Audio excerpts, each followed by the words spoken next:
মুরব্বীদেরকে তাজিম করা আমরা ভুলে গেছি, মুরব্বীদেরকে সম্মান করা আমরা ভুলে গেছি। আপনারা ফেসবুকে দেখছেন বিরাট তুলফাল চলতেছে। গত রাত্রে শায়েস্তাগঞ্জের পাশে, আমি আমার বিষয়টা না বললে তো আপনারা বুঝবেন না, শায়েস্তাগঞ্জের পাশে একটা প্রোগ্রাম ছিল। এই প্রোগ্রামে আমার সাথে ছিল শামীম রেজা কুমিল্লার, ও ছিল বিশেষ বক্তা, আমি ছিলাম প্রধান অতিথি। ওর ওয়াজ শেষ করছে, আমি স্টেজে গেছি, ডাইন পাশের চেয়ারটাতে আমি বসছি। আমি তো বয়সে মুরব্বী, তার বাবার সমতুল্য, কিন্তু হ্যাঁ আমাকে সালাম দেয় নেই, বালাবোরা জিগাই নেই। স্টেজের থেকে উঠছে, আমিও দাঁড়াইছি, আমি স্টেজে আসবো, স্টেজ ছেড়ে চলে যাবে। দাঁড়াইছি, দেখো ফিগার বাইরে গেছে, টেম্পার বাইরে গেছে, ফোন দিলে ফোন ধরো নাকি রে। প্রথম কথাটা এটা বলছে, ফোন দিলে ফোন ধরেন নাকি রে। মুরব্বী মানুষ, অগুমত জগর করি, একসময় মোবাইল বন্ধ থাকে, একসময় খোলা থাকে, একসময় ফোন ধরতে পারি, একসময় ধরতে পারি না। সমস্যা কি? আমার আম্মা অসুস্থ। আপনি বলছেন আমি মিথ্যা বলছি। তোমার আম্মা অসুস্থ, তোমার বাড়ি কুমিল্লা, আমার বাড়ি ব্রাহ্মণবাড়িয়া।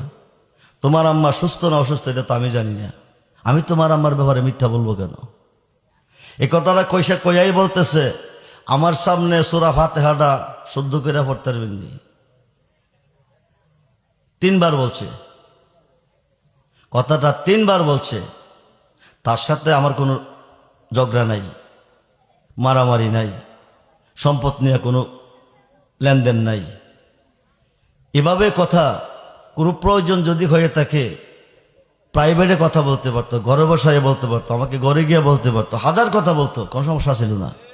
স্টেজে দাঁড়ায় যদি সে বলতে পারে, স্টেজে দাঁড়ায় যদি বলতে পারে আমার সামনে আপনি সূরা ফাতিহাটা শুদ্ধ করে পড়তে পারবেন, 3 বার বলছে, তখন আমি তার একটা তাৎপর্য দিছি শাসনমূলক। আজকে আমি মুরব্বী, আমার সাথে বেয়াদবি করছে, কালকে আরেকজনের সাথে করবে। এই ধরনের বেয়াদবি যদি মুরব্বীদের সাথে করে, এইসব বক্তার ওয়াজ দিয়ে কি মানুষ হেদায়েত পাবে? এই মেয়ে 9 লক্ষ বছরের বন্দেগী বাদ গেছে একটা সেজদা না দেওয়ার কারণে। কয়টা সেজদা? এটা নিয়ে তুলপাল চলতেছে ফেসবুকে অবস্থা। একটা ভিডিও ছাড়ছে, আরেকটা ভিডিও, মূল ভিডিওটা পরে ছাড়া হয়েছে। যে ব্যবহারগুলি আমার সাথে করছে, আপনারা ভিডিওটা দেখলে পাইবেন, আপনারা রায় দিবেন কি করা যায়। এই ধরনের বেয়াদবি যদি করে, আমি তারে মারি নাই, শাসনমূলক, আমি মুরব্বী হিসাবে তার বাবার বয়সের সমতুল্য, তার জন্য এই ধরনের বেয়াদবি না করে আমি শাসনমূলক তার একটা চোর দিছি। আল্লাহ যেন আমাদেরকে সকলকে মুরব্বীদেরকে সম্মান করার তৌফিক দান করে, বলুন আমিন। যাকে যতটুকু ইজ্জত দেওয়ার ততটুকু ইজ্জত দেওয়ার তৌফিক দান করে, বলুন আমিন। এই হলো এই সমস্যা, অন্য কোনো সমস্যা না।